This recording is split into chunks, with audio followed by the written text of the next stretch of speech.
സുഹൃത്തുക്കളെ അസ്സലാമു അലൈക്കും. ഇപ്പോൾ രാത്രി ഡ്യൂട്ടി ടൈമും കാര്യങ്ങളൊക്കെ കഴിയാനായപ്പോഴേ വണ്ടി ചെറിയൊരു പണിയെന്ന് ഫ്രണ്ടിൽ നിന്ന് നല്ലൊരു വൈബ്രേഷൻ, അതുപോലെ തന്നെ എൻജിൻ മാൾ ഫംഗ്ഷന്റെ വാർണിംഗും വന്നിട്ട് ഡിസ്പ്ലേയിൽ. അത് കമ്പനീന്റെ സർവീസിലേക്ക് മെസ്സേജ് അയച്ചപ്പം കമ്പനി പറഞ്ഞ് തൊട്ടടുത്തുള്ള പാർക്കിംഗ് സൈഡാക്കിയിട്ട് എൻജിൻ ഓയിലിന്റെ ലെവലും കാര്യങ്ങളൊക്കെ ചെക്ക് ചെയ്യാൻ.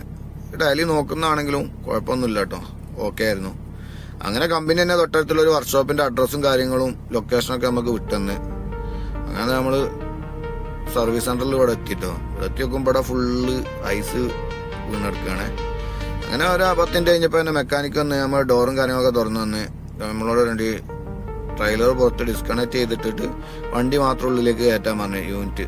അങ്ങനെ യൂണിറ്റിൽ ഉള്ളിലേക്ക് കയറ്റി കഴിഞ്ഞ് അവർ പെട്ടെന്ന് തന്നെ പണി തുടങ്ങിയിട്ടു. അവരെ സിസ്റ്റം കാര്യങ്ങളൊക്കെ കണക്ട് ചെയ്ത് അവരിപ്പോൾ എന്താണ് ഫാൾട്ട് എന്നുള്ളത് ചെക്ക് ചെയ്തുകൊണ്ടിരിക്കുകയാണ് കേട്ടോ.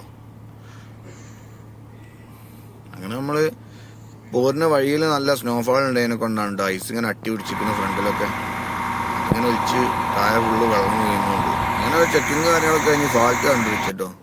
ഇഞ്ചക്ടർ കംപ്ലൈന്റ് ആയിരുന്നു നോസിൽ. അങ്ങനെ അത് നമ്മളെ കമ്പനിക്ക് മെസ്സേജ് അയച്ച് ഇവർ പറഞ്ഞ് ഇവിടുന്ന് 2-3 ദിവസത്തിന് എന്താ അവിടുന്ന് ശരിയാക്കാൻ കഴിയൂല എന്ന് പറഞ്ഞ്. നമുക്ക് ലോഡ് ഇറക്കാനൊക്കെ അത്യാവശ്യമുള്ളതിനെ കൊണ്ട് പിന്നെ ഒരു കുറഞ്ഞ കിലോമീറ്റർ ഓടാനുള്ളൂ, ഒരു 300 കിലോമീറ്റർ കൂടി ഓടാനുള്ളൂ കേട്ടോ. നമ്മളോട് കമ്പനി പറഞ്ഞ് എന്തായാലും ഇനി ലോഡ് ഇറക്കി കഴിഞ്ഞിട്ട് ശരിയാക്കാന്നാ പറഞ്ഞ്, അങ്ങനെ തന്നെ ഓടാൻ പറഞ്ഞ്. പിന്നെ നമ്മളെ ടൈം കഴിഞ്ഞിരുന്നു. അപ്പൊ അവിടുന്ന് തന്നെ പ്രിന്റ് ഔട്ട് എടുത്ത് മെക്കാനിക്കിനോടൊരു സീലും സിഗ്നേച്ചറൊക്കെ വാങ്ങി കഴിഞ്ഞാൽ പിന്നെ അഥവാ പോലീസ് കൈ പിടിച്ചു കഴിഞ്ഞാലും അതിന് വലിയ ഫൈനോ കാര്യങ്ങളോ ഒന്നും ഉണ്ടാവില്ലേ. അപ്പൊ അതിനെ കൊണ്ട് അവിടുന്ന് തന്നെ പ്രിന്റ് ഔട്ടും കാര്യങ്ങളൊക്കെ എടുത്ത് മെക്കാനിക്കിന്റെ അടുത്തുനിന്ന് സീലും സൈനൊക്കെ വാങ്ങിട്ടോ. അപ്പൊ ഇന്നത്തെ വീഡിയോ എത്ര ഉള്ളൂ. ഈ പുതിയൊരു വീഡിയോയുമായി വീണ്ടും കാണാം. ഇന്നത്തെ വീഡിയോ